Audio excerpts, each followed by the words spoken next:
of the month is intentional design. And in the back half of the month, we're talking about how you design your day to get more done, to experience more ease and flow and energy throughout your workday.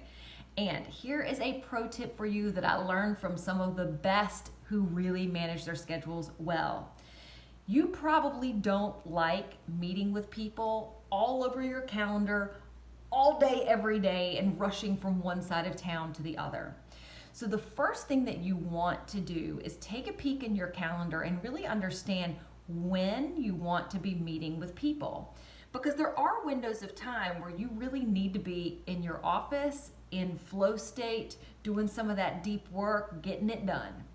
There are other times that you definitely need to be out in front of others, whether it's with customers, clients, partners, you get it, right? But that doesn't mean we need to be taking those meetings 5 days out of the week and schedule them willy-nilly. So how do you do it to get it how you want it? Here's the tip. When you're connecting with someone and you're working to get that date on the calendar, you propose the time that you want. And you're only going to offer up times that are optimal for you first. So let's just say you've been exchanging emails with me and we're like, yeah, we'd love to get together. Perfect. You are then going to propose to me 2 or 3 times in your calendar that work really well for you.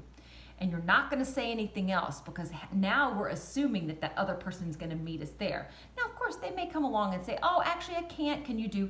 Then you'll negotiate it. But if you lead with it, I would say in about 75 to 80% of the time, that was a really narrow range, you're going to get one of the dates that you want. So make it a time and a day that you actually want because chances are you're going to land it.